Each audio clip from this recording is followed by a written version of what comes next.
Easy, sassy, Cassie. Mama Bear in the chat. Brandy B, Tandy. Put the hammer where it's at. Tomboy Zell got the last 24 on lock. SRB, Reg, Molly, make the chaos stop. Drake with the wisdom speaks, typically unique. Moonlit, baby road keeps the wolves on a leash, yeah. Blue crew, true crew, they moderating the mess. Keeping it in line, cleaning up your stress. Trolls beware, they don't ever care now. Running this, making all the way. Day after day, Do it their way. day after day, They do it their way. day after day, Me up their way. day after day, they do it their way. Hey. Hey. Day after day, they do it their way. Crazy's chaos, Cat K on patrol. Bonnie B, Lucy got the morning star glow. Make P, Randy first, stand firm, no fear. Lee story, writing law in here. Moderating the madness, flaming the rise. Click, clack, justice, cutting through lies. You step out of pocket, they right on time. Whole squad tight on the front line grind. Woo! Blue crew, true crew, they moderating the mess. Keeping it in line, cleaning up your stress. Trolls beware, they don't ever care. Running this, making all the way. Day after day, They do it their way. day after day, They do it their way. day after day, They do it their way. day after day, they do it their way. They do it their way. Day after day, they do it their way. Standing on the sidelines, lying on repeat. Little campfire, fiction for the front row seat. Day after day, same story, same spin. You dress up the rumor like it's evidence, then grin. You point at a cage, say look at that man, but you don't got a screenshot, don't got a plan. You talk about a white car like it's some smoking gun, but every single detail falls apart one by one. Stop pushing the lies, goofy gray. Every word you throw, someone pays. We gotta get the truth before another one dies. Fog lights on, we cutting through your disguise. Stop pushing the lies, goofy gray. Fog lights blazing, you still mumble in the haze.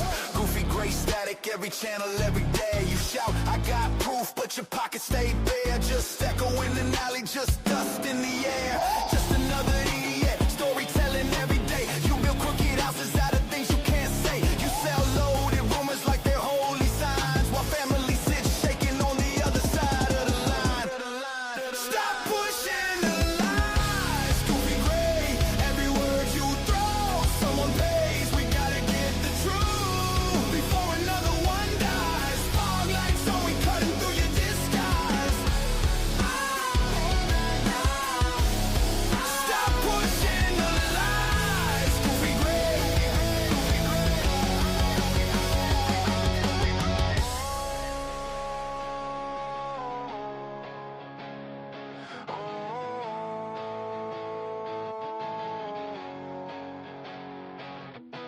How many names gotta fade off the page while you chase fake ghosts in the secondhand rage? We want hard facts, not your costume show. Turn the cameras to the damage, let the real story glow. Let the real story glow. Stop pushing the lies, goofy gray. Every word you throw, someone pays. We gotta get the truth before another one dies. Fog lights on, we cutting through your disguise. Stop pushing the lies, goofy gray.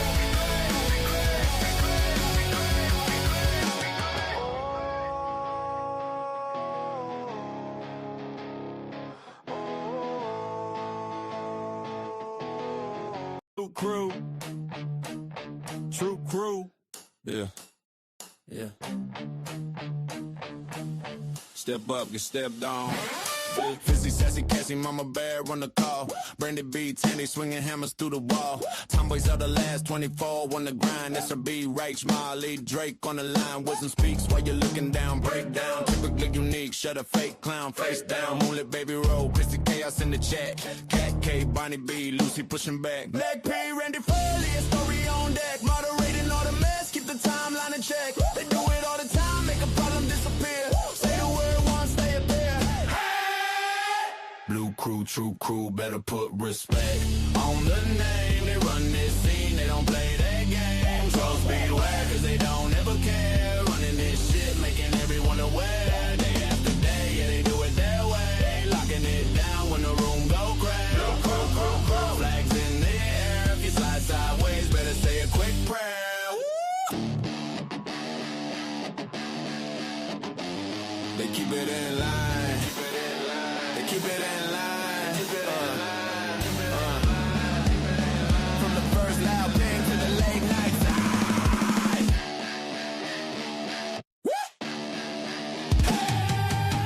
Blue crew, true crew, better put respect on the name. They run this scene, they don't play that game. Trolls beware, cause they don't ever care. Running this shit, making everyone aware. Day after day, yeah, they do it their way. Locking it down when the room go crazy. Crew, true crew, flags in the air. Say thank you loud if you really dare.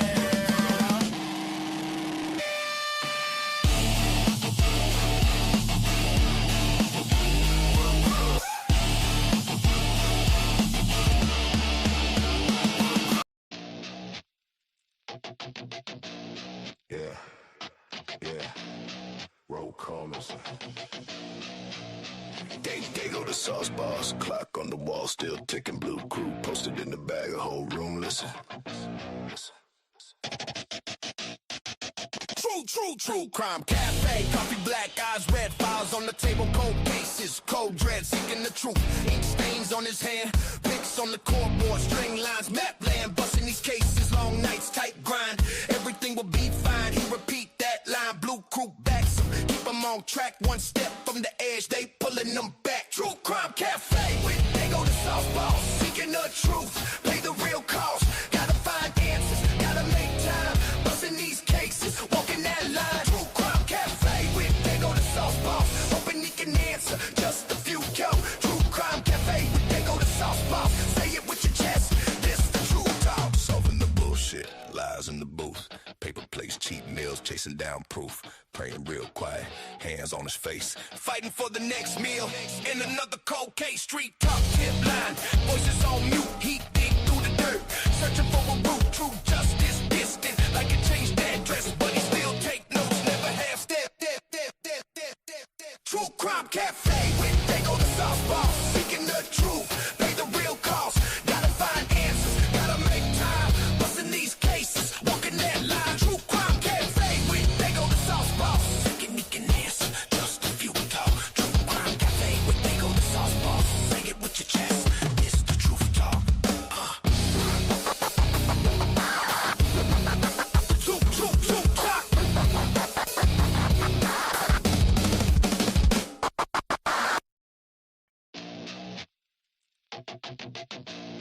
Yeah, yeah, roll callers.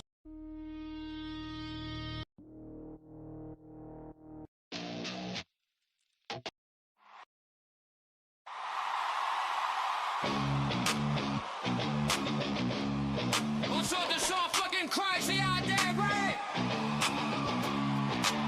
A true crime cafe, they go to softballs, cold brew, cold case, chalk lines on the gloss.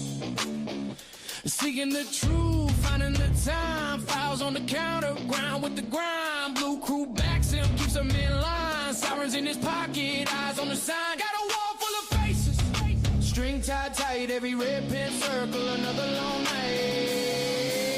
True crime cafe, where the real ones bleed, busting these cases till the lost get free. Gotta find answers, gotta make time, everything will be fine if the truth aligns. If the truth aligns. If the truth aligns. Off in the bullshit, praying low real.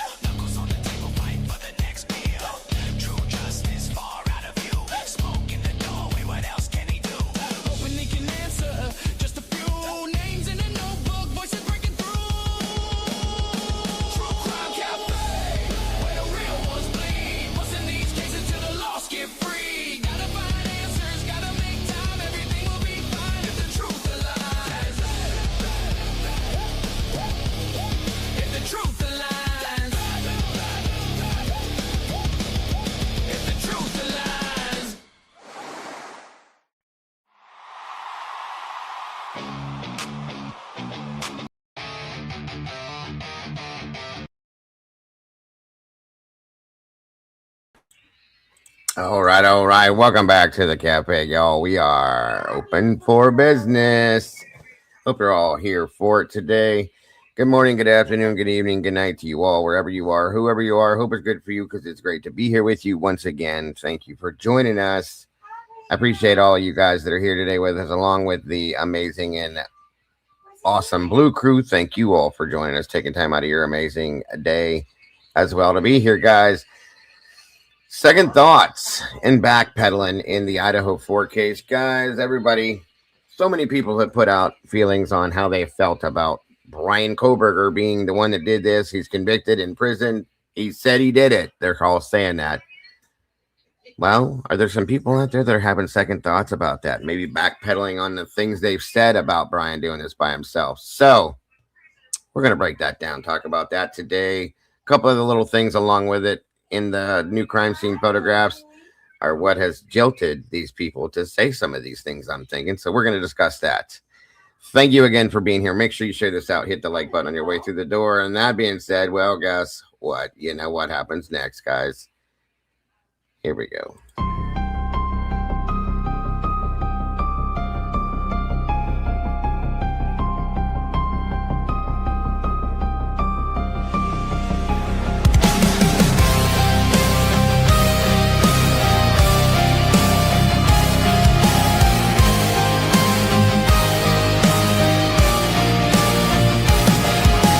Neon lights flicker like broken halos. Whispers gather in the smoke-filled air. Tables carved with secrets and shadows. Every story's a wound laid bare. The kettle's boiling with restless rage. Justice written on an unseen page. I sip the silence, bitter taste, waiting for the ghosts to show their face. At the True Crime Cafe, we serve up the pain they try to hide away. Pour another cup of the truth you crave. Raise your glass to the names they betrayed.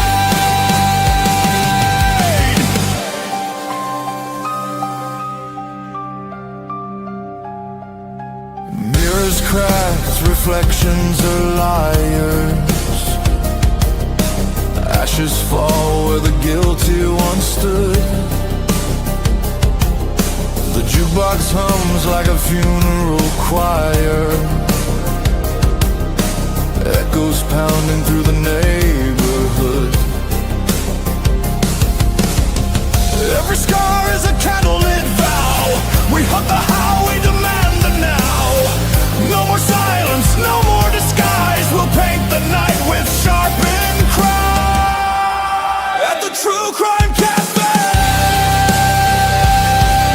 we serve up the pain they try to hide away. Pour another cup of the truth you crave. Raise your glass to the names they betrayed. This is not a sermon, it's a battlefield hymn, a requiem dripping from the bottle's rim. The guilty write stories in invisible ink, but we'll drag it all up from the edge of the brave.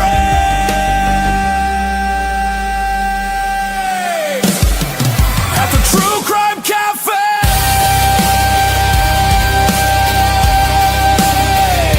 the reckoning burns like a black bouquet. Every shadow will pay.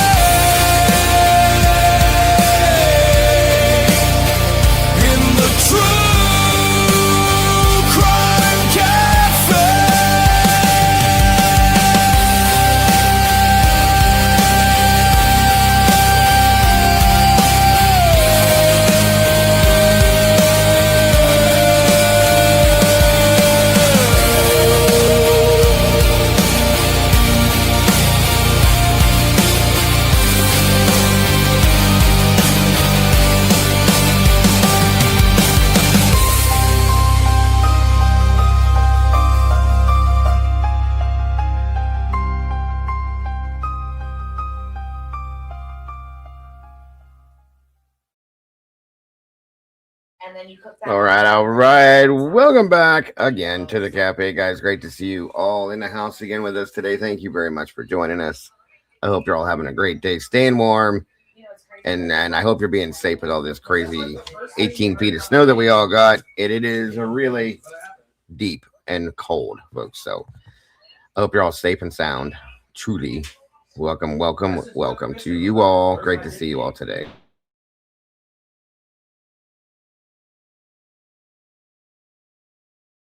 Come on in, grab a seat, and get comfortable, if you will. Please and thank you. Let's see what we got going on here. All right, 1 minute here. Are they making Sean work tomorrow? Let's see here. Is this gonna be negative 24? Let's see. 1 minute here, guys. Come on in, get a seat, grab a cup, make sure it's filled up. Yeah. We're gonna get into this conversation.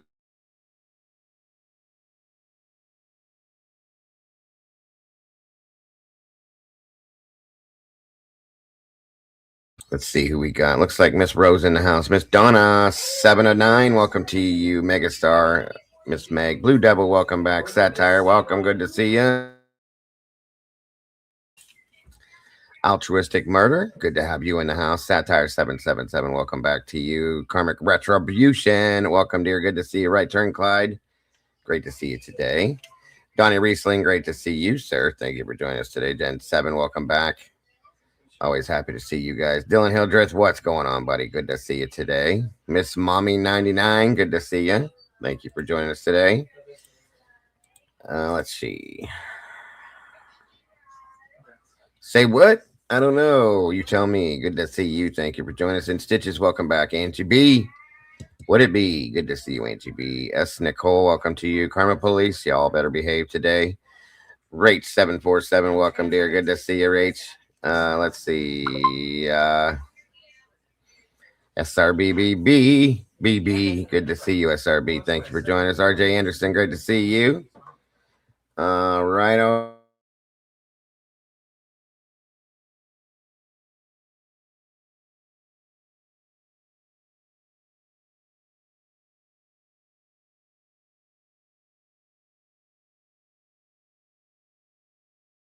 Sassy Cassie, good to see you. Amanda Bambi, welcome to you. Smiling Sleuth, good to see you. Welcome to all the meatballs. Thank you for jumping in the sauce with us today. We're going to definitely spill some, that's for sure. Phenomena Mom and Yvette Clifton, you as well. Stephen Fillmore, great to see you. Let's see. Miss Teresa, great to see you as well. Thank you for joining.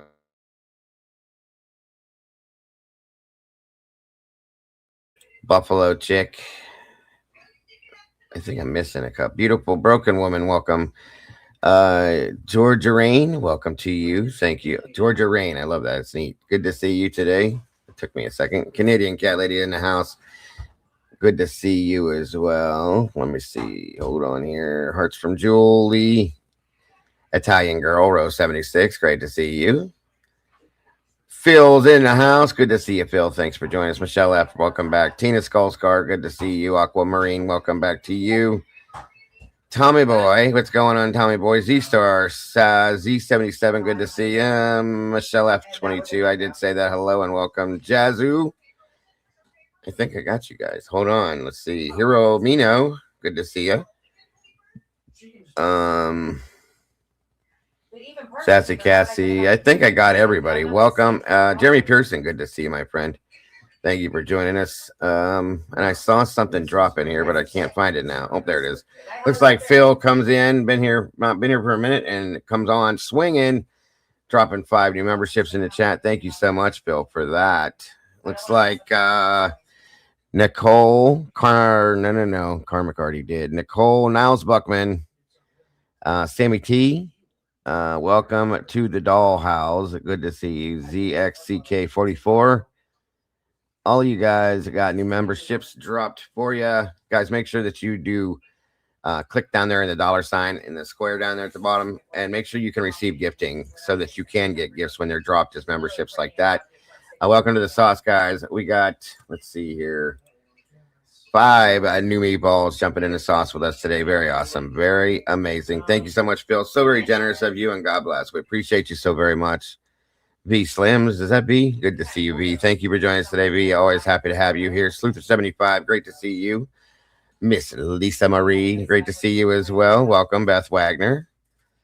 Of course, Miss Typically Unique, Miss Kim, good to see you. Thank you for joining us today.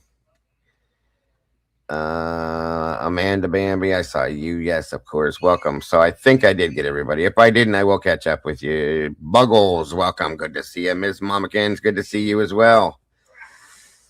Christina, 27, great to see you. Let's see here. Hold on. Let me go ahead and do this then. Right there. And then I'll pin it right there. Okay, that's good. Mountain Mama, good to see you. 118 peeps in the house, guys. 57 likes. Let's see if we could possibly try to get that to match a little bit. Just pretend like you like me just a little bit for a couple hours, if you would, please. And thank you. I appreciate that so very much. Yes, absolutely. B is correct. We're so happy to have you in our family. Welcome. Lacey, good to see you as well. Yes, it is. You are right. So you've already seen it then, Christina. You guys know what I'm talking about or which direction I'm going. Of course you do, because you guys are so very smart. Beach Babe, Double B's in the house. Good to see you. And I love you all so very much as well, B. For sure. Yes. Thank you, Mamakins. Susan of New Jersey, good to see you. Welcome. It's not as easy as you would think to draw that. For those, Jessie Lynn, what's up, Miss Jessie? For those of you guys that jumped on over to DA's last night and helped us to cover the Kurt Cobain case, thank you so much for being there. I do appreciate you all so very much for that. I did see the video you sent me, Miss Cat Lady. Thank you very much. It was very interesting, actually. Very cool. Very much appreciated. So thank you very much for that. Musical Contessa, TDS is in the house. What is happening, Troy? Good to see you, my friend. We're looking at starting something new in here, too, you guys, just so you know. Share a little interesting, exciting information. I was talking to my one of my producers, Last 24, about maybe starting a different type of show in here, just once a week. We do it one time a week to start with. We're going to be calling it, as of right now, oh my goodness, I lost my train of thought again. And I want your guys' opinion on this too. We're thinking about calling it The Verdict Room Unfiltered. And what it is the ideal is to grab and bring in other creators. Once a week, we get together on a panel here. We discuss what we've broke down over the week. More than likely, it's going to be the Idaho 4 case for a while. Okay. And at the end of the week, we do one show, 4 or 5 of us in here. There'll be some regulars in here.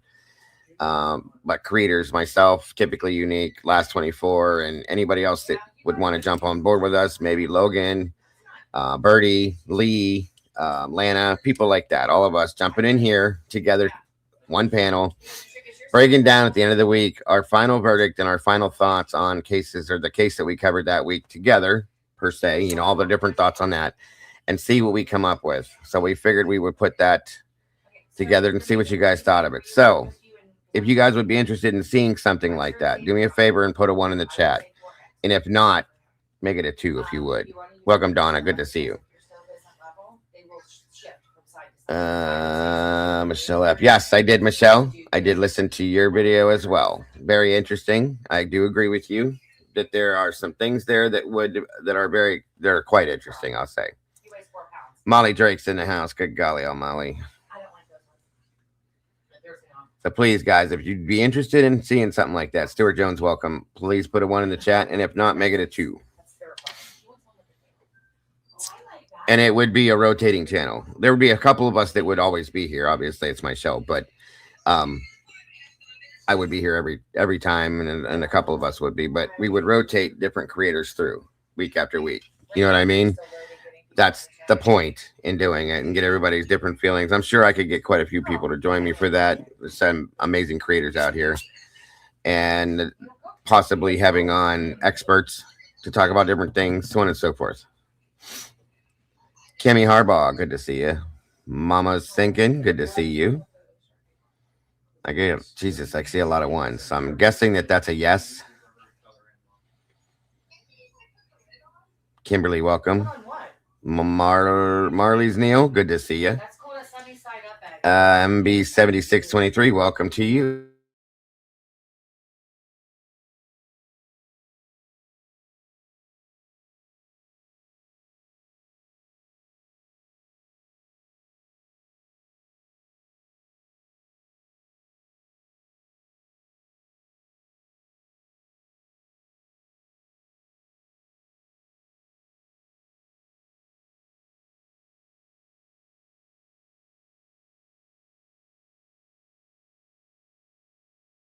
I don't see any twos either, so I'm going to take it as that's a yes.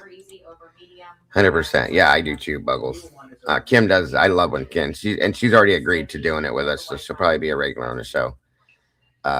Excited to do that too. So I got to run it past a few other people, but yes. Just a heads up, guys, I will be joining Birdie this Wednesday, I believe. I'm also working on doing another show with the Custody Queens. We've spoken now.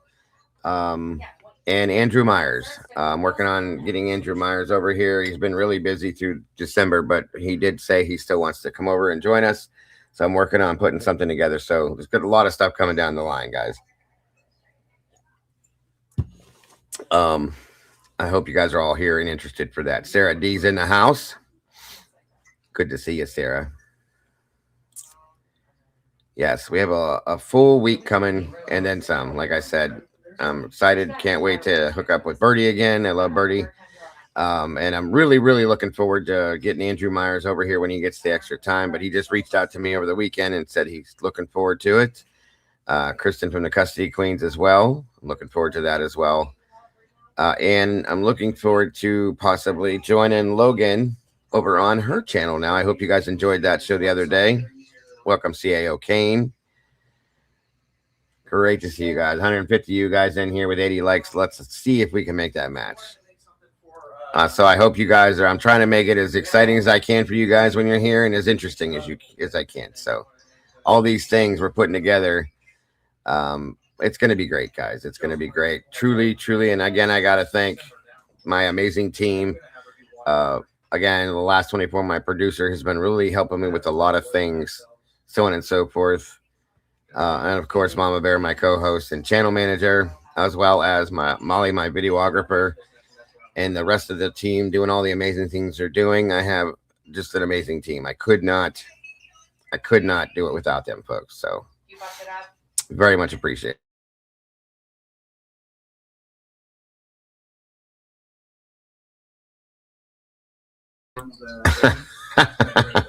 Jen. I don't want people to think too much of it, but that's I like that though. That's cool. To sit down. We need to sit down. We'll work through it, guys. We'll work through it. We'll figure it out. We're gonna have a sit down. Will it be streaming on both channels? This one and whoever you have. I don't know how we'll work that out, Christina. I think it'll just be this channel. They'll join us unless they want to. Of course, I would allow for them to do that if they want to. No worries. Bariqua, welcome. But typically, it would just be they'd all be here, and then maybe if they'd want to change it up, but it is what it is. We'll figure it out then. I just wanted to get the A-OK from you guys first. That you guys would be okay with something like that first. You heard Lucy hit the pop switch. What does that mean? I never did understand. What is the pop switch?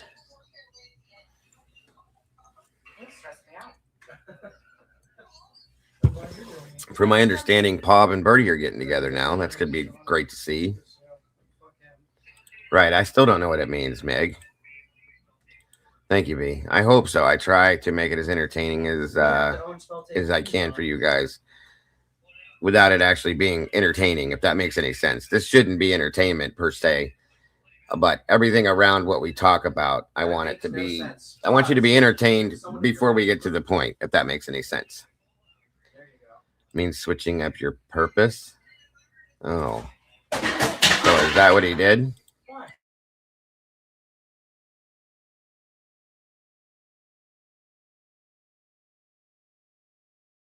So it looks like the ghost is back at it, you guys, throwing things from my shelves in my house. The ghost is moving around again.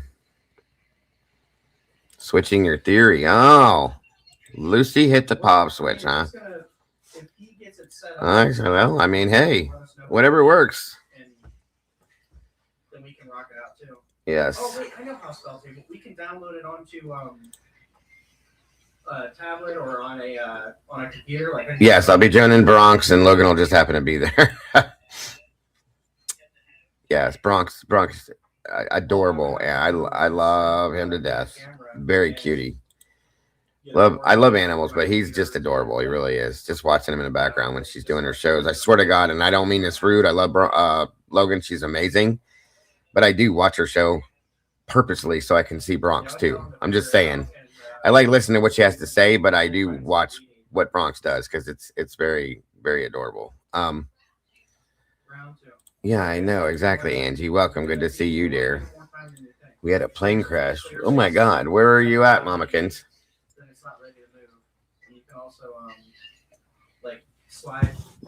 See, I don't have any cats inside my house, Lisa. I actually truly do have a ghost. We have it on video here. It touched me twice. No lie, y'all. It touched me. I was live on a video for those of you that are newer. There is a doggo I do not know of. To whom does this doggo belong to, Bronx? 8 people in Maine. My God, that's horrible, Teresa. Show the video. I do have the video here somewhere, guys, of a ghost touching me. No lie. It's no lie. Molly has it somewhere. I'm sure she'll cue it up if she wants to. But yeah, I have one here somewhere. And it's twice. I was sitting here and my granddaughter was here, but she was way in that other room over there.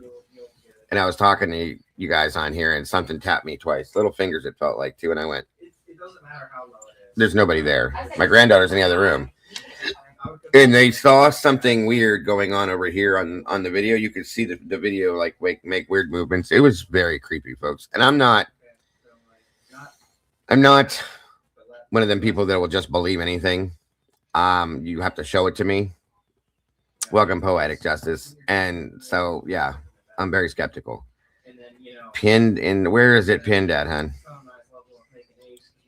Is it pinned in the mod chat or somewhere else? Tell them I need one goddamn thing, some fucking eggs.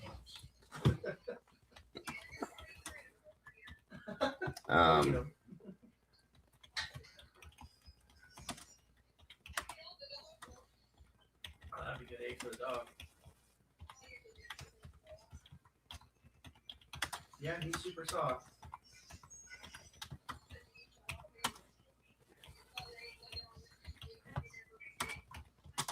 You know you can give him the shell and everything. Let's see. Okay. Let me see here. Show. You're supposed to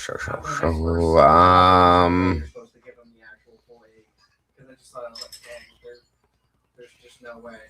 That just sounds horrible. Let me see real quick. I might be able to find something. I can't stand it. Your Cabernet thing is still crooked, no matter how many times you fix it. Your Cabernet thing. Every time.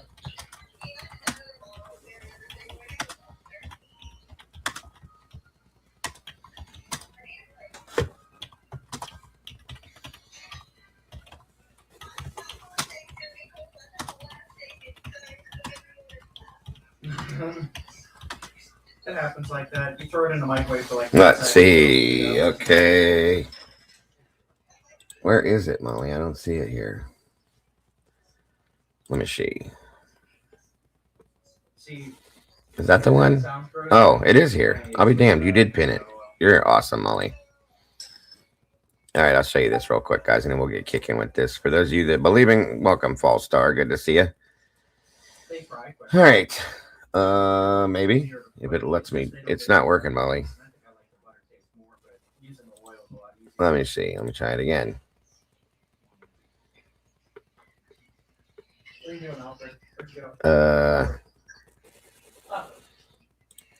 One more time. Maybe that's it. Okay, that might be it. Yep. Okay.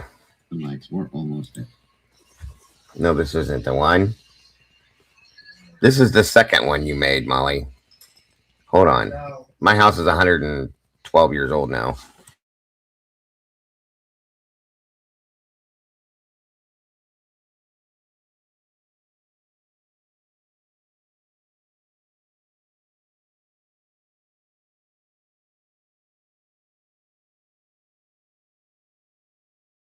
No, the one that's pinned is the one where Mama Bear scared me. And I went, oh, like that. And you made it into a Prince song, you know, because you're a comedian. That's the one that's pinned, Molly, not the ghost video. Unless I missed it somewhere. Maybe it's down further then. Oh my God, there's a lot of stuff pinned in here. So maybe it is down. My apologies. Hold on. Jesus, you guys. There's a lot of stuff here. 1 minute. Let me see. Okay. I did not know. Just 1 minute. Let me see. Hold on here. Maybe not. Nope, it's not here. I'll be damned. Okay, no biggie. We'll figure it out. I'll be able to show it to you guys sooner or later. No big deal.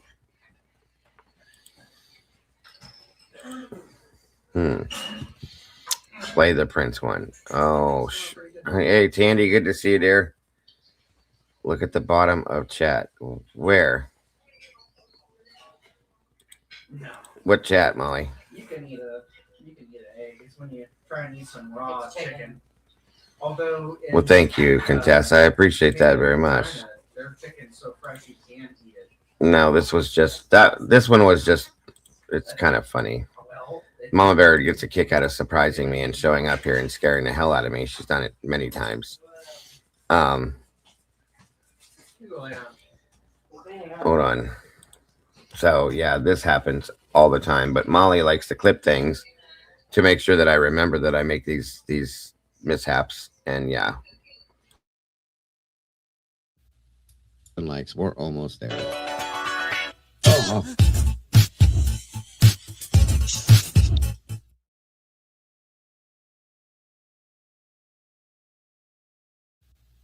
Likes, we're almost there. Oh.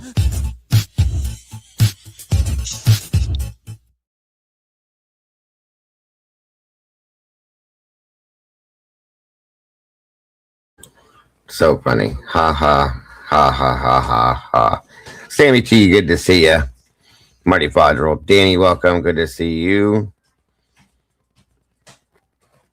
Becky, welcome to you. Where is it at, Molly? Welcome, Fiji. Good to see you.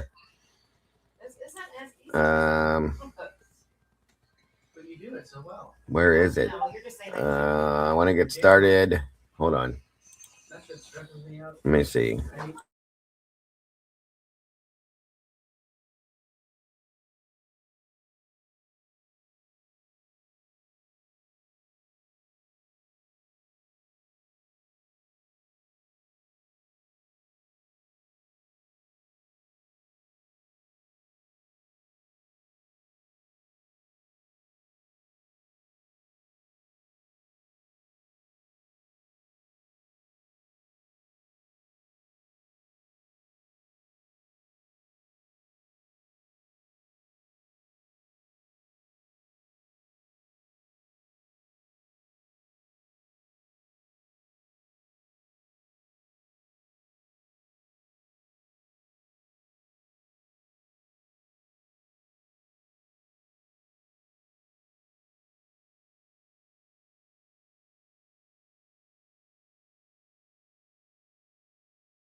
So it won't let me upload it to show you, Molly. It's there. I can see it now, but it won't let me move it, upload it to here. It doesn't give me a link to that.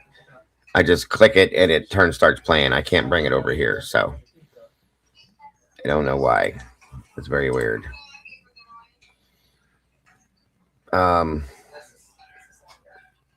That's the way it's embedded, I think.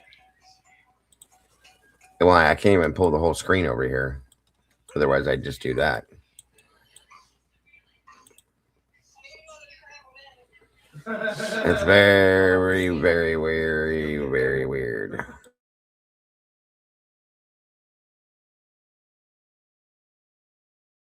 Welcome, Lions Den. Good to see ya. Thank you for joining us.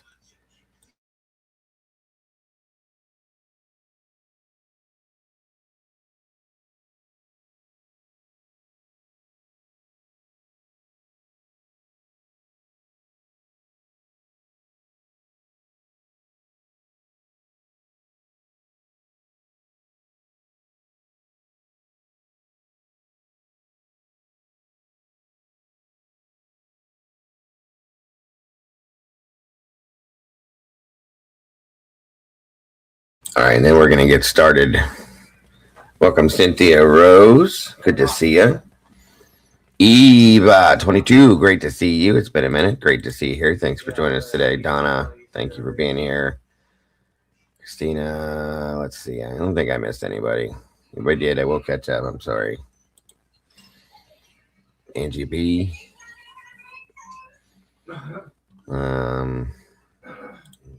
Again, there we go. Yes, yes, yes, yes.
Let me try this, you guys. This might work.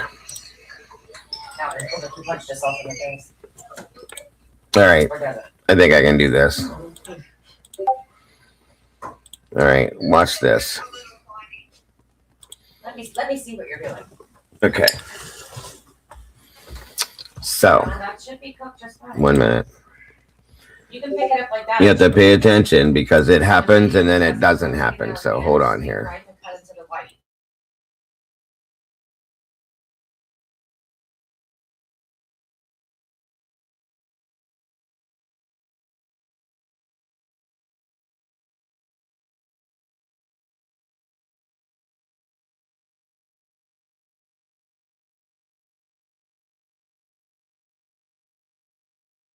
You notice me look to the left twice.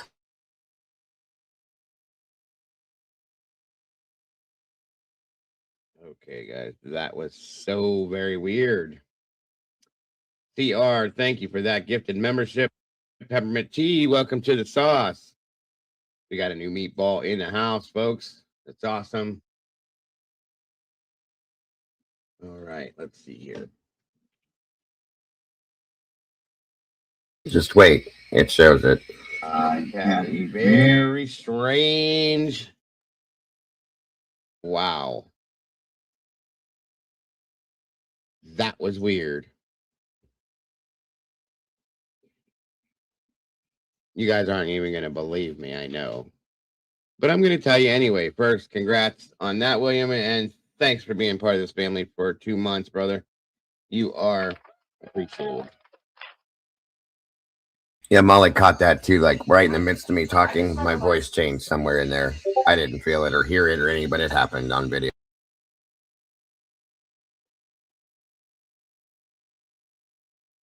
Are appreciated. Okay.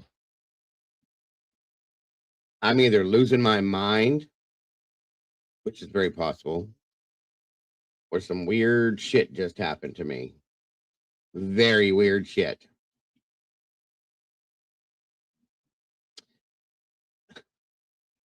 With Lynn 69, good to see you. Very, very weird.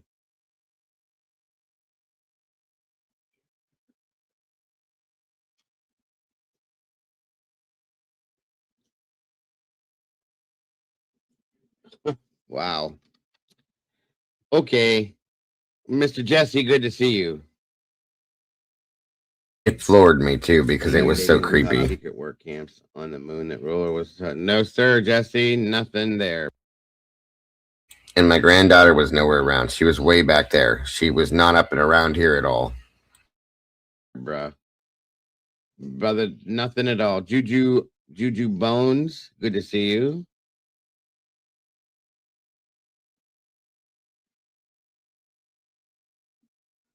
I think that was Rolo. Okay, so this shook me up so bad that I was trying to ignore it at first, and eventually I had to explain it. I was sitting here. My granddaughter's here with my mother-in-law. They're in 2 rooms away from me, okay? And I felt somebody tap me twice on my arm like this. I don't know if you guys saw me looking and turning like this and stuff, looking to see if my granddaughter was standing in here because it felt like little hand tapping me twice. And then I ignored it the first time. The second time, it happened again twice. And I'm looking again. What's going on? That's a little weird. Never had that one happen. Miss Willow, good to see you. Seriously, it was just like this. And I turn and I look, and she's nowhere to be found because it felt like her little hand. That's weird. Very weird. Wow. Welcome, Ginger. We do it tonight, SRB. I had to catch up on some stuff. And Molly stated when she was watching, like they recorded it, they caught it. The video, something weird happened here on the side of me. Like it kind of like did some kind of weird flickering thing or something, I guess. I don't know. You know, I was just thinking that too, Iris. Maybe it was like a muscle spasm or something, but it felt like it came from the outside, not the inside. That's the weird thing. Mom, they're just saying hello, Molly says. Yes, okay. I need it, Murky, I think. The other part. I don't have that part, so yeah, I would need that one. But thank you, dear, if you have it. So yeah, that was what the ghost thing, guys. Thank you so much again, Murky, for the super chat. Number 1 on our goal. God bless. Says, I can't stay long. Yeah, Blum's January 24th released of Eyes of a Killer. It's behind airmail paywall and paid and happy to if you need it. Yeah, if you want to send it, dear, you're welcome to. I appreciate every bit of it. So, do you have a lot of energy drainage? At times, I do. Me personally, yeah, I do. What's up, Twist? Good to see you, buddy. Lucy. From time to time, weird things happen. Altruistic. It's never anything bad, though. Thank you, Marky. I appreciate you, dear. Oh my god! It looks like you have her in fast speed. Oh, was that all of it, Meg? Okay, I didn't know if that was what that was. Okay, I guess I do have it then. Sorry, I misunderstood. Thank you either way, Murky. I appreciate you very much. Poetic Justice. Okay, guys, we're going to jump into this. So, like I said, Howard Bloom came out wrote a book, did all this stuff, and swore, blah blah blah blah blah blah. Like did an investigation into what was going on with Bryan Kohberger, so on and so forth, and said Bryan did it. He's guilty. It is what it is. And now he's backpedaling, saying maybe he wasn't. Maybe the prosecution wasn't as on point as he thought. I love you too, Miss Meg. So yeah, quite interesting. Backpedaling, second guessing. And did we or did we not call this that there would be people at some point that would be second guessing or backpedaling at some point? In my opinion, this is what's going on. And shame on you, Bloom. You wrote a book too soon. You came to a conclusion too soon, and now you're backpedaling. But at least he's admitting to it. Okay, we'll say that. I'll give him props on that. He's admitting to it. And if other people are going to take that and pay attention to it, and maybe they'll start doing it too. That's the important part. But let me show this to you guys. Let's jump into this real quick. Let's see what we got here. Hang on, 1 minute. 1 minute.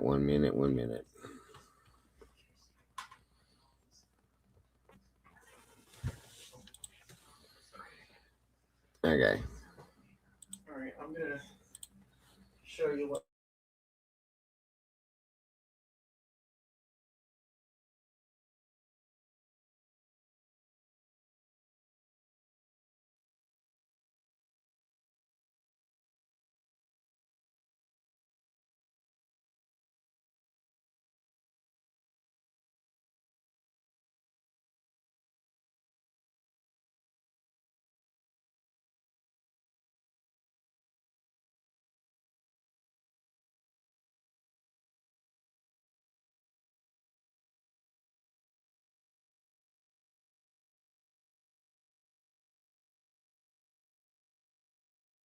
At the end of part,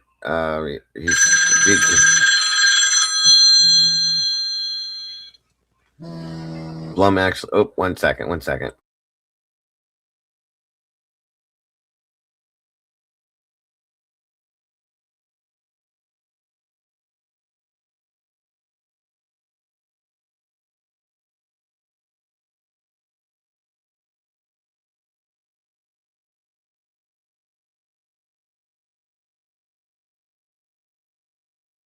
Anyway, sorry, you guys. I'm getting distracted all over the place here. My apologies. I don't mean to be. All right. So I got that pulled up. Give me 1 minute here to pull this other piece up.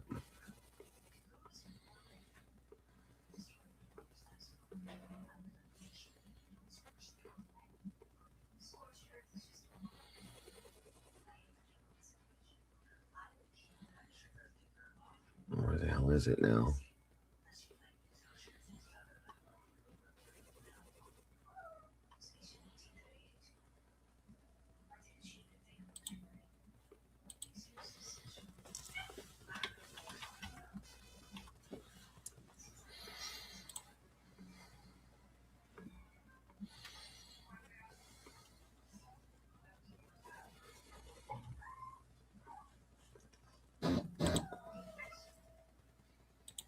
Okay.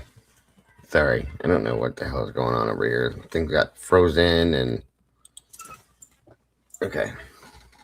What everyone missed in the leaked Idaho murder pictures is that makes me fear prosecutors got it all wrong about Bryan Kohberger. Howard Bloom.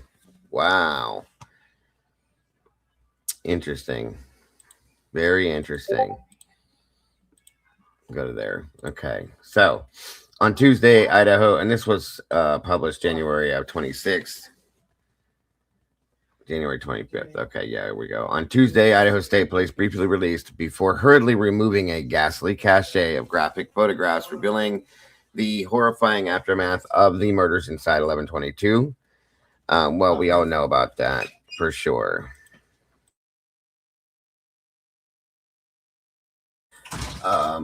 The pictures show blood-streaked walls, blood-soaked bed sheets, overturned furniture, gory handprints, all amid red drink cups, discarded clothes, and banal disarray, the banal disarray of college life. It's a nightmare come to life.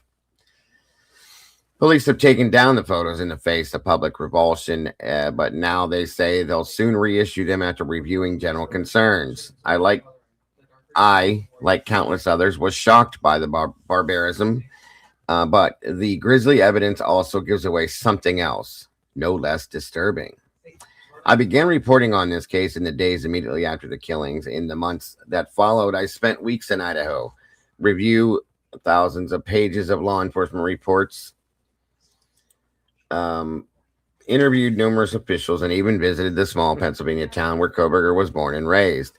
And even after KOBERGER's sentencing, a startling possibility has been taking shape in my mind.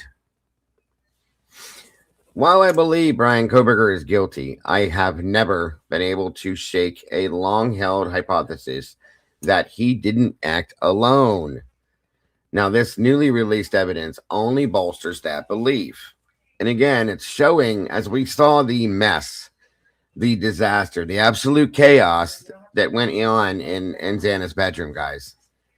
Absolute chaos. Nothing less than, I mean, there's no doubt in my mind. And when you look at this, I have always proclaimed that I believed that there were multiple suspects involved in this, multiple alternate suspects. Now, I personally do not believe Bryan KOBERGER was even here. Okay, I don't believe that he had anything to do with this at this point. Is it possible? Sure, but my opinion states no. But there's other people that believe that Bryan did this and Bryan did this alone. When you look at this photograph, just this one alone, and many other photographs that came out from Xana's bedroom, I want anybody to explain to me how in hell one person attacked two people in a bedroom, caused this much of a mess, and got away with all of this. It's not humanly possible to me. Okay, but whatever. All right, I'm just saying. Oh, does this play? Let's see what this is playing. Maybe not. Anyway, so at the heart of the prosecution of KOBERGER is a troubling question. Could he have managed to murder 4 students on 2 different floors during the estimated 13-minute time frame from 4:07 a.m. to 4:20 a.m. that police believe that he was in the house? The authorities in Moscow suspect that KOBERGER entered the residence at 4:07 shortly after his car was captured, which we now know is it's not the same car, you guys. Okay, different car. Welcome, Wonders Deep. Good to see you. But anyway, we'll let them have their moment here. After his car was captured on surveillance camera driving toward the location, and then left the scene at 4:20, minutes before his car was filmed speeding off. They've even performed 2 test runs reenacting the murders as best they could to establish a working theory for how this could be done. The problem is, when they did these working theories, these reenactment things, whatever they didn't take into account that people were defending themselves and fighting back and so on and so forth. And so the time span doesn't match up at all, in my opinion. It just doesn't work. Okay. They didn't have somebody fighting back, getting their hands cut and all that kind of stuff and defending themselves at all. So again, the time span doesn't work. End of story, in my opinion.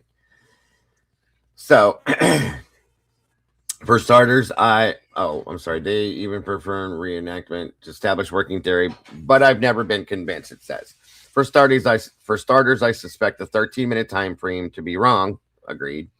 It does not take into consideration the time that would have elapsed after KOBERGER exited King Road after the murders, trudged up an icy slope to his car, presumably changed out of his clothes, possibly stored bloody items in the plastic bag in his trunk, started his car, proceeded down the hill, and drove away. All of that activity would have reduced his actual time inside the residence by several minutes. This is all true. My timeline suggests all 4 assaults were committed in 9 minutes, more or less. And I'll concede that a 9-minute window might have been insufficient to kill 4 people, but likely only if the killer moved methodically from one victim to the next, making no mistakes, wasting no time. We know that's not possible. Okay. We know that things happened in between this period of time and it doesn't fit. These newly released crime scene photos in conjunction with autopsy reports that I've reviewed suggest this killer or killers was anything but methodical. Now, I'm going to have you notice something. When he says this killer or killers, he does not say Bryan KOBERGER anymore. He says this killer or killers, folks. Pay attention. That to me states to me that in his mind, it might not be who we think it might be. What do you think, Howie? Okay. And if he does still think it's him, which I'm doubting he does now, but he has to say certain things to keep his reputation. He definitely does not believe that he did it on his own.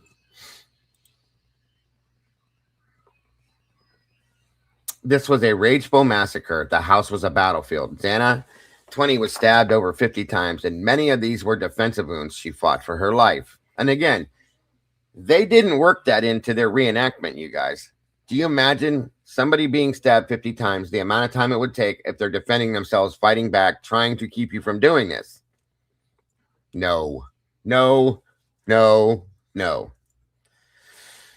Kayla Goncalves, 21, was stabbed more than 20 times, and her family put the precise number at 34. She, too, resisted her assailant, and his response was ferocious. There is evidence of asphyxia injuries, meaning Goncalves was strangled and perhaps gagged.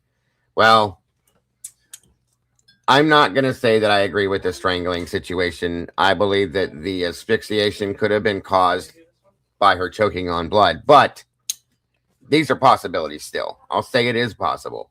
The problem is there's no markings on her neck based on the autopsy report unless we haven't seen it yet. Now, that is possible because they keep giving us these generic, ridiculous versions of an autopsy report. We don't know, okay? But there's a lot of people that are saying this now and possibly even gagged as well. Maybe she was smothered with a pillow. I don't know, guys, but it could be variable different things, okay?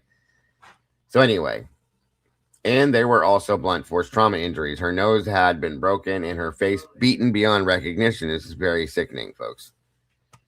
I know, Meg. There's nothing listed in the report either about a broken hyoid bone, and that's the thing. If it said that, we would absolutely talk about strangulation, okay? But it doesn't. And it might be in the actual report, but we haven't seen a full report, guys, nor an actual report, so I don't know. The petechial hemorrhaging will happen in your eyes from multiple things. Vomiting can cause that. Choking and aspiration can cause that. These are all factual pieces of information. We looked it up, and strangulation can as well. So it could be possible, but there's nothing listed about the hyoid being broken, folks, and that's a problem. Almost 99.9999% of the time when you're strangled, the hyoid bone is broken, period. Okay. I've never really seen it where it's not, if that happens. So I'm just saying that's just one more thing to keep in you know, in your thought process while you're looking at this. Also, Madison Mogan was stabbed multiple times, and the exact count has not been released. Ethan Chapin, 20, was stabbed multiple times, and again, the precise number is unknown. In total, there were, I consecutively estimate, well over 100 separate knife thrusts, and there very well might have been another weapon. There absolutely was. State Prosecutor Bill Thompson mused in an interview after KOBERGER sentencing that there were injuries that appeared to have been caused by something other than the knife, although it could have been the knife. Again, prosecutors the one to stay in this, okay? I don't think that we can exclude the possibility that there was an additional weapon involved, he said. Convenient, right? And what about the DNA found on the knife sheath, also depicted in the new photographs left on the bed next to the body of Maddie Mogan? There was a speck of touch DNA belonging to KOBERGER on the button snap, and no, it was not. It was on the button strap, we found out now. Not on the snap, okay? That was the unshakable touchstone of the state's case, but investigators also found something else. Another DNA report recently released by Idaho authorities indicated that there was another male's DNA present on the knife sheath. And tests determined it did not belong to Ethan or several other men who had frequented the house. Whose DNA was it? And what about the motive? That was never established. Prosecutor Thompson admitted to the court on the day of KOBERGER's sentencing that no evidence exists. No evidence tying the criminology graduate student to any of the victims before the day of the killings. There's no proof that he'd ever spoken to any of them or even followed them on social media. So what the KOBERGErs are saying is not true. There was no connection any which way form whatsoever of Bryan KOBERGER to anybody here. Period. There's no two ways about it, okay? Twist. Yeah, it's what it seems like at this point. Thank you, Meg. The prosecution argued that KOBERGER intent on murder randomly picked a house at 4 a.m, but it's not enough to pull all my suspicions to rest. And I'm gonna have to tell you, that makes zero sense. Anybody that believes that, I'm sorry, but come on. Go look in the mirror and say that to yourself one more time and see if it makes sense to you, okay? KOBERGER intent on murder randomly picked a house at 4 a.m. So he just randomly picked this house, went and did all this. There's no way that this was random, folks. No way in hell it was random. No way. This was premeditated. In some aspect, it was fully premeditated. Otherwise, there would have been blood outside the house. There would have been DNA moved here, there, everywhere. This was absolutely premeditated to some extreme, okay? It would have been very risky business for KOBERGER, a high-achieving scholar who had pored over crime scenes and police investigations, to settle on such a target without any foreknowledge. Thank you. He didn't know who was in that house. Nobody knew who was in that house. Anybody that did this at random just walks up to this house and says, I'm going to go in and kill people. You don't know. There's 5 cars outside. You don't know who's inside or not inside unless you do. Okay? But there's 6 people in his house, and 4 of them were murdered, including a very athletic male. Nobody in their right mind, whether it's insane, good, bad, if they're smart, stupid, is still going to go into a house like that not knowing who's in there to meet them when they go through the door. They just don't do it. Okay. There were 5 cars parked around 11:22 that night, suggesting many people inside and perhaps too many to be dealt with. And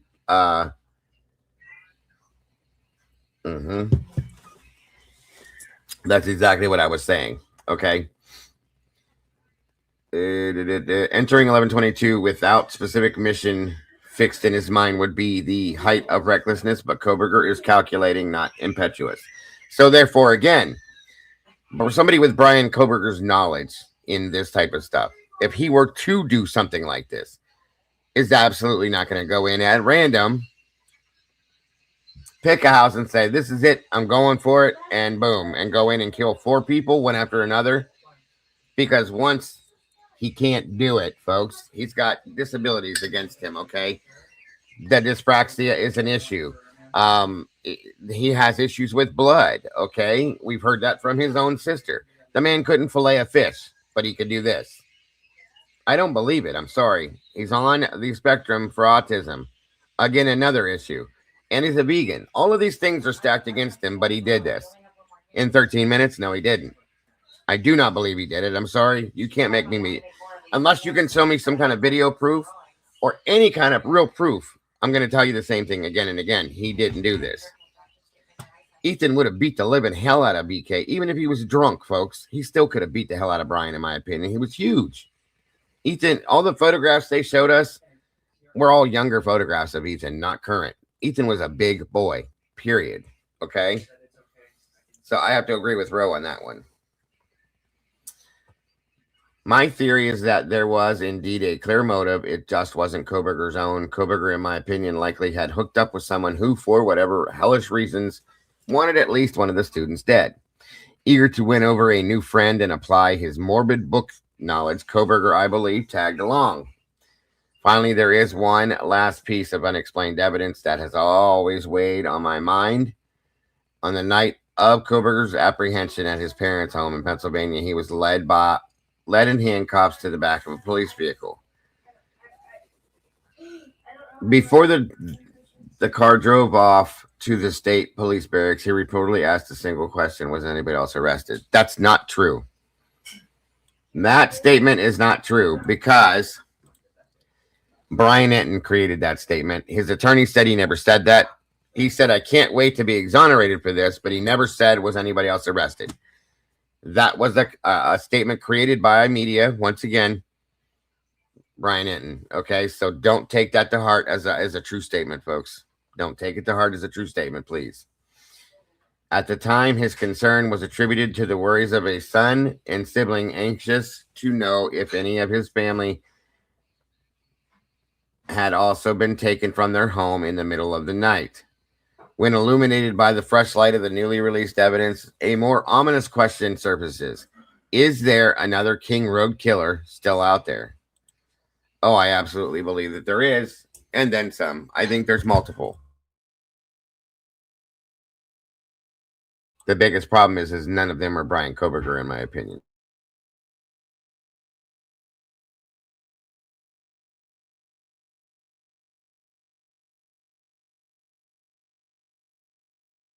And I've clearly stated that time and time again.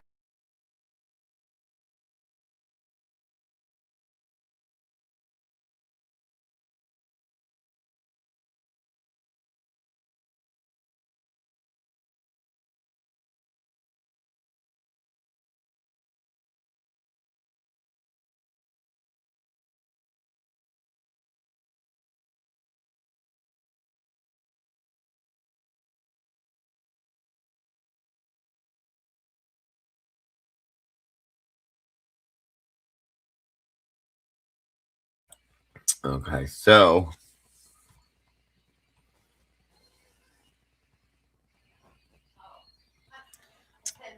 let me see here. Give me 1 minute.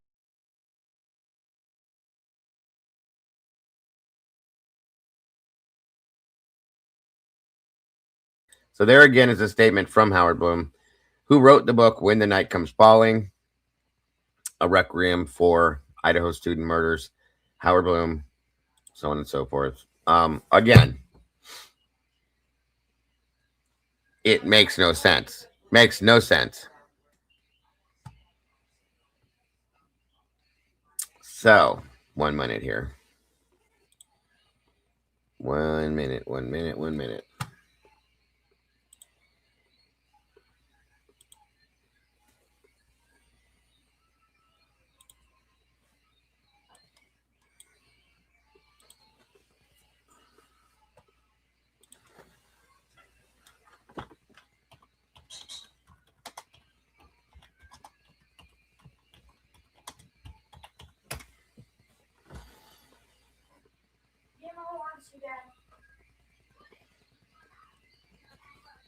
Give me one.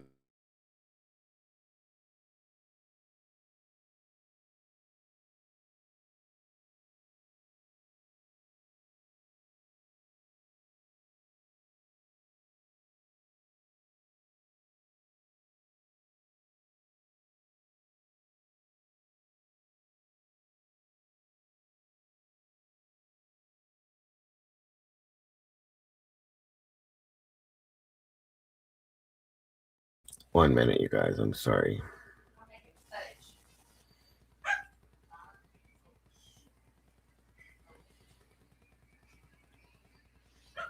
I'm trying to show you something here. 1 second.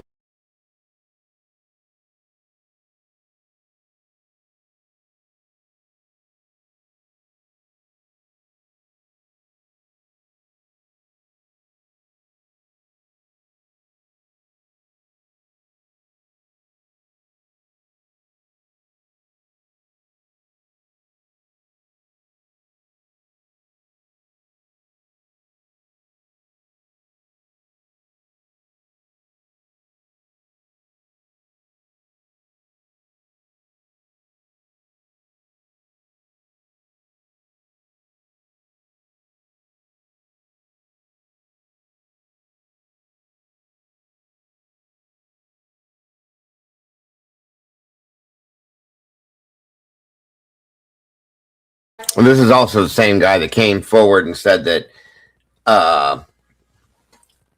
Brian KOBERGER's sister isn't being totally forthcoming. Like, so he's just completely all over the place with what he says and does. Oh, sorry, I didn't see you, Hemi. Welcome, bud.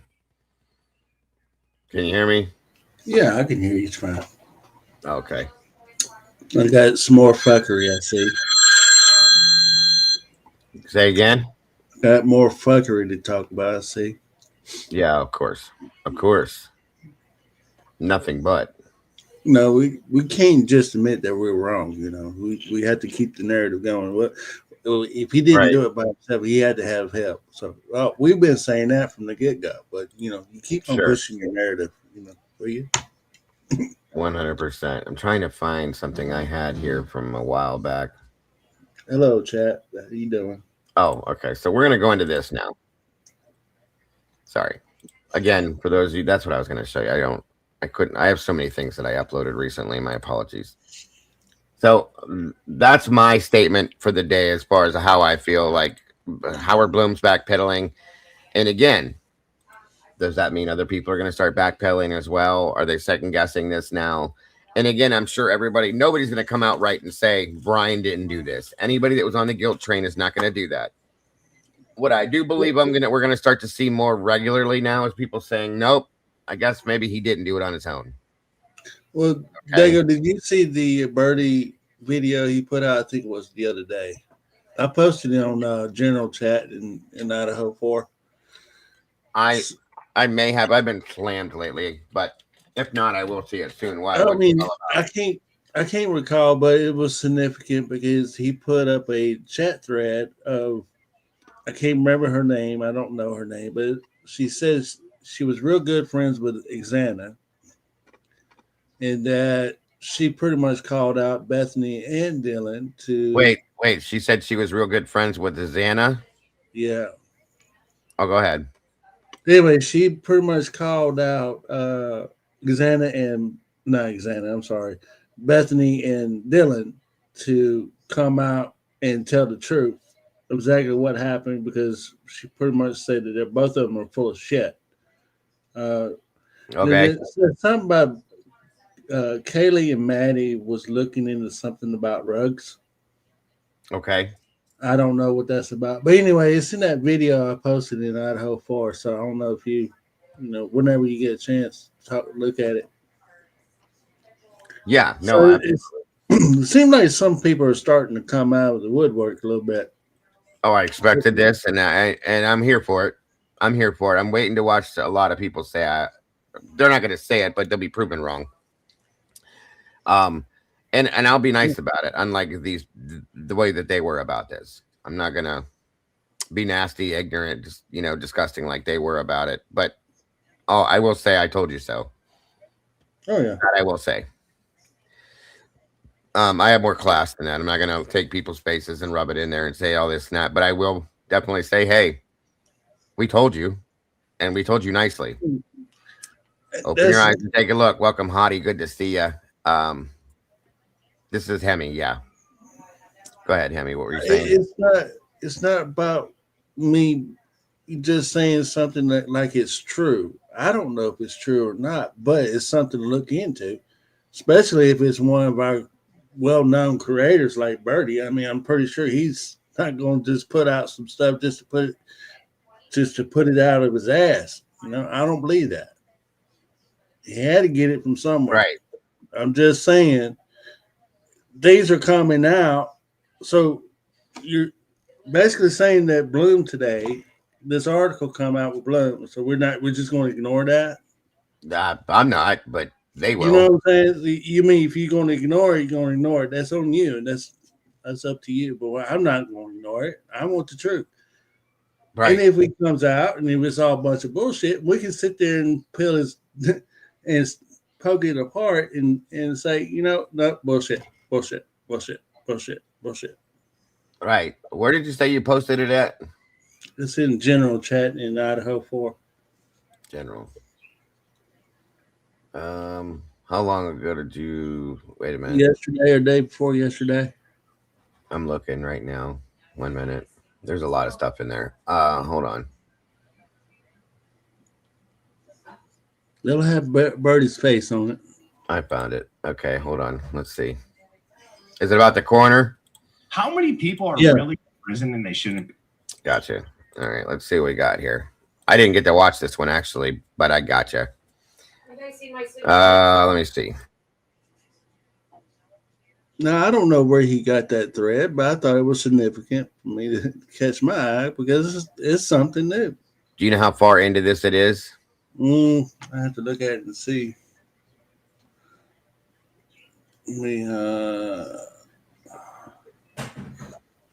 Oh, maybe right. They'll have it in the background. You'll see it on the screen. It might not be where I think he pulls it up where you can read it. Like this?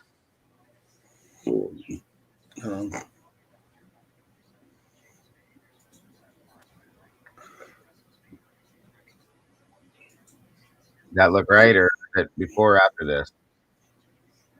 No.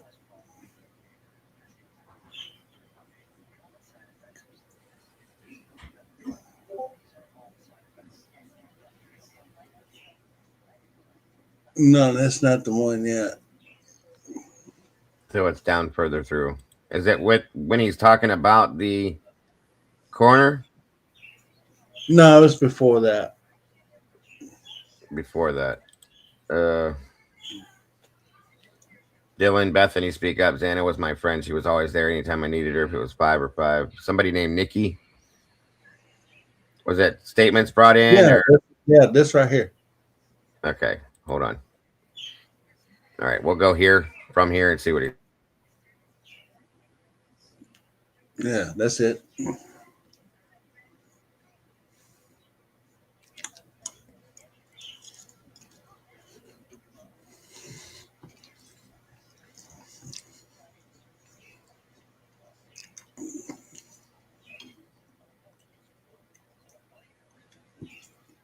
Thank you to Birdie. We'll check this out here. All right. As long as we're not ended up having to open up packages of Pokemon cards, I think we're good. So that's my point. That's the only reason I'm showing that. Is like the only reason people get away with that is because we allow it to. And I'm done with that. I'm calling it out. I don't care. It's a joke. It's terrible reporting. It's terrible critical thinking. It's not okay in society. And I'm not trying to sit up here on some pedestal and tell everybody what they can think and what they can say. I don't care. I'm all for, freedom of speech, freedom of thought. And I'm also not trying to cater to everybody. I'm going to tell you my opinion.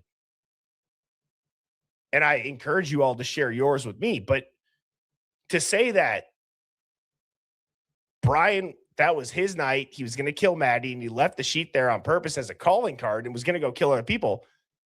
My guy, how do you know? That's like speculation 101. You know what I'm saying? And people just let that fly because it insinuates that Brian's guilty. And that's a dangerous, dangerous game. That's what it is. Now, this was sent to me, and I apologize. I forget who sent this to me. This was on TikTok, but I want to show this. This was like sent to me yesterday. Within the last 48 hours, somebody screenshotted this comment, and this was not on my video. It was on somebody else's video, but I thought it was interesting. And really what came to mind was, why does this keep coming up? And this Nikki gal says, Dylan, Bethany, speak up. Xana was my friend. She was always there anytime I needed her. If it was 5 a.m. or 5 p.m., 2 a.m. will always haunt me. Interesting. I know more happened that day, and I know more are involved, and it makes me sick. The word here in Moscow says that it was live streamed. Can you imagine that? Live streamed. She goes on to say again in response to somebody else saying, Kaylee and Maddie found out about a lot of stuff regarding rugs. They couldn't afford for cops to be told. Xana and Ethan were collateral damage. Now, let's also... every time that I show stuff, whether it's a comment on YouTube, TikTok, whatever it is, right? Kind of give ourselves our own disclaimer, take everything with a grain of salt. This could be anybody. But why does this keep coming up? Why do rugs keep coming up? Why does live streamed keep coming up? And it's a reasonable question, right? It's a reasonable question. And I don't understand how people don't understand. I don't understand how people don't understand that part of reality. It really doesn't care how anybody feels. Like, to the public, people are like, okay, well, what's the answer? And that's it. We just want the answer. Why does it seem like we're the only ones that want the answer, though? That's a big problem to me. Big problem. When you ask basic questions and you're really not accusing anybody, which I don't believe that we are, it's just a question. And there's this sequence of repetitive manners and behavior. It's hard to not get a little bit emotionally invested in that thought. And I apologize. I'm playing this one more time. One more time. Guys, I forget who sent this to me. This was on TikTok, but I want to show this. This was like sent to me yesterday. Within the last 48 hours, somebody screenshotted this comment, and this was not on my video. It was on somebody else's video, but I thought it was interesting. And really what came to mind was, why does this keep coming up? And this Nikki gal says, Dylan, Bethany, speak up. Xana was my friend. She was always there anytime I needed her. If it was 5 a.m. or 5 p.m., 2 a.m. will always haunt me. Now, let me stop this, okay? Dylan, Bethany, speak up. Xana was my friend. She was always there anytime I needed her. If it was 5 a.m. or 5 p.m. and 2 a.m. will always haunt me. Stop right there. 2 a.m. will always haunt me. See, why would 2 a.m. bother you if it's not 4 a.m.? But go ahead. Go ahead. I'm just saying. I mean, I think you picked up on it the same way as I do. This is not the first time we ever heard about 2 a.m. No. No one. And this is not the first time hearing about a live stream. No, that's true too. I'm just saying. Now, I don't know how I feel about the live stream thing, but the way I'm taking this, okay, if this is true, let me say this, okay? This girl's saying, speak up. Xana was my friend. Basically, I'm taking this to speak up because she knows that they know more. And she was my friend. She deserves better than this. That's how I take that statement, okay? 2 a.m. will always haunt me. I know more happened that day. Meaning, she knows. Like, a lot of people, I think, know. All right? And I know more are involved. Therefore, again, she knows. And it makes me sick.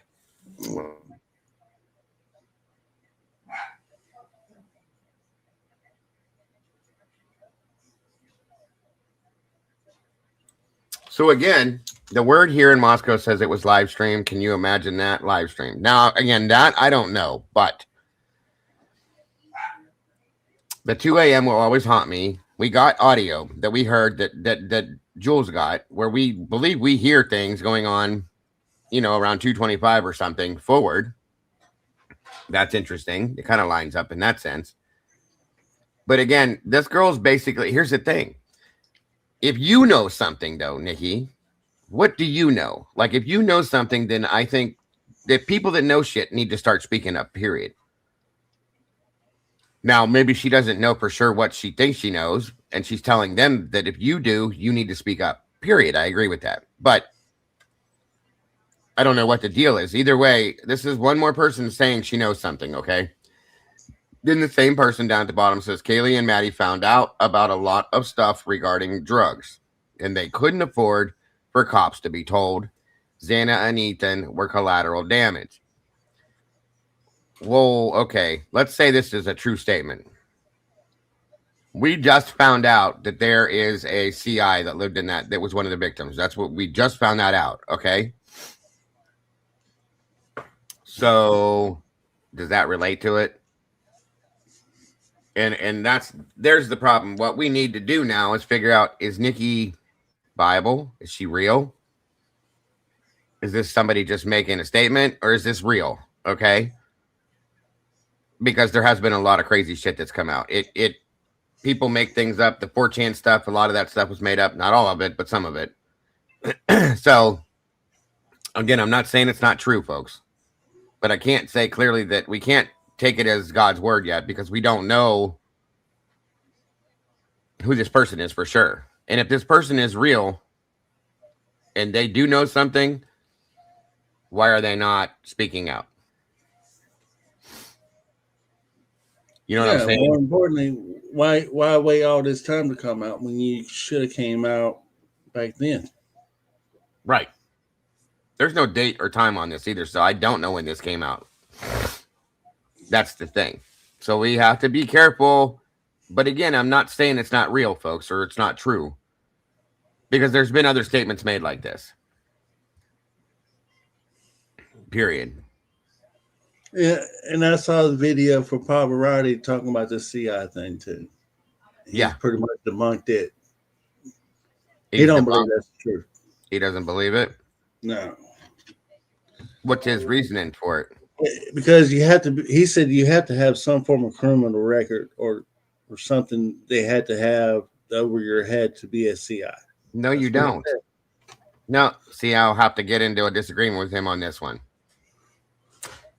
A criminal informant, yes. A confidential informant, no. And a CI can be either one. There are confidential informants that inform on things that they hear, see, know, okay, in certain instances like that. A criminal informant is somebody that has gotten in trouble and has, you know, they go to court and the judge says, well, I'll tell you what we'll do. Instead of giving you jail time, you're going to work for us. The prosecutor usually pushes that. You're going to work for us, and this is what you'll do. You'll inform on what you know about this, this, and this, and in turn, you'll stay out of jail. That's how that works. You don't have to be a criminal to be an informant, period. That's not true. And I love Pav. You know, I think he's a great person, but I don't know where he got the idea. But that's not true. Where's 1-1 when you need 1-1? 1-1 can verify this for me. You just came in. Oh shit, there he is. What do you read my mind, bro? That's crazy. Good to see you, brother. Good. Do me a favor. Are you able to jump up here 1-1, or if not, you can answer this in chat. So please explain how you don't have to be a criminal to be an informant, my friend. Please.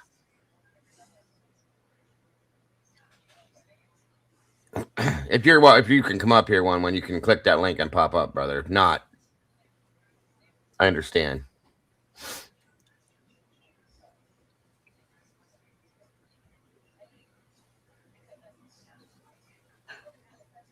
Just wait to see.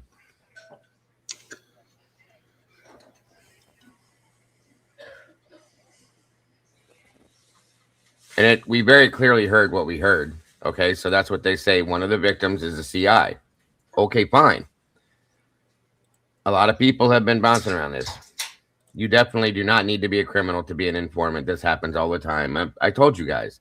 People truly do get paid to do this, guys. People get decent amounts of money to inform on situations to the police to make their jobs easier for them. The difference between that and a criminal informant, like I said, criminal informant would be somebody like Molly McMichaels, who gets multiple charges against her for drugs, okay? And in turn goes to court, and the prosecutor says, well, Your Honor, this is Molly's fourth charge she's had against her for this. I'm ready to send her down the river. And the judge says, well, can we do this instead? And this is where their drug court stuff comes into play. And they talk about, well, what we'll do is we'll have you work off your time, Ms. McMichael. And they become an informant. They roll on people. It happens all the time. And it seems to happen a lot in this area, but you don't have to be a criminal to do it. So I don't know where Paul got the information. I'm not trying to be disrespectful by any means. With all due respect, that's not a correct statement. We have proof in the documented contract with the, yeah, there was a documented contract between the Moscow PD and the university that they had police officers that had confidential informants working for them as well, you guys. Again, they weren't criminals. They were just informants that were confidential. Yeah, again, a lot of people are saying this too. He has a strong idea that Eric Gower could be some kind of a CI as well. Makes sense. It truly makes sense.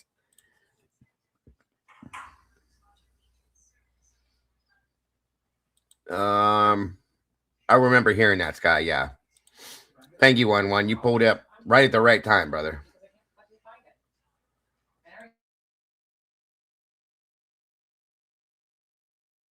Yeah, see, that's what I believe, like Maddie's Xana's mother was, I think, was an informant, a criminal informant that was working off her time. I believe Maddie's father was an informant working off his time. Those situations. I believe that Emma and Demetrius were informants working off their time. When they roll on people, that's what that is, the same thing.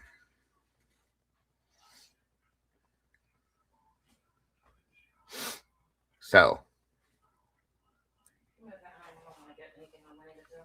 now, and yeah, we have misinformation that gets rolled out all the time.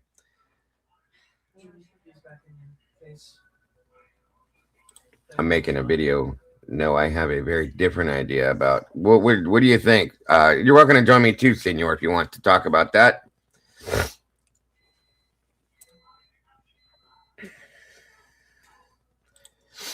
He could believe that. Yeah, that would make sense. But that doesn't make it. That doesn't mean that there wasn't one. Okay. There could have been an informant that was working from through the sororities and fraternities at some point, informing on them if there was something going on. There's many different options with this. So just saying. But this here is this is a whole interesting scenario. Again, we need to figure out if Nikki's real, who she is, if she was friends with Xana, to be able to verify if this is a true statement. You know, nothing against Birdie. I'm not putting that on Birdie. That's not his fault. But if it's true, you know, I've heard the whole live stream thing many times. I've never seen any kind of proof of that. That wouldn't make any sense to me, though, only because law enforcement would have seen that, in my opinion. They would have saw the live stream thing, and that would have been shut down. Many people would have been in trouble because of that kind of thing. They would have been able to find, like, where it was being streamed from. They had Secret Service involved. They had that kind of stuff would have come out. It's somewhere, somehow, in my opinion. I'm just saying. But this whole 2 a.m. thing and all that other stuff, this could be true. You know, this could be true. She's telling them to speak out. She knows that there's something else that happened, and more people involved. Well, I'd like to know who it is. And again, I'm going to say this out loud. Like, Nikki, if that's true, you know something, please come forward with it. That should be what you do, unless, again, there's a fear aspect. So we know how that works, you guys. In my opinion, that's part of what the big issue is. I think there's fear somewhere. Yeah, look at the multiple girls that left their sororities. Very interesting. I agree with that with 1-1.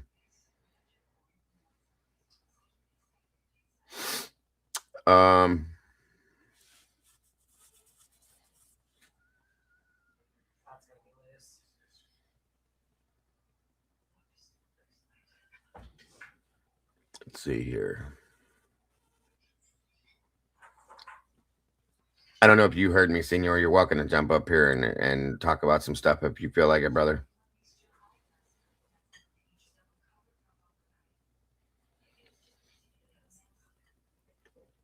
Thank you, Meg.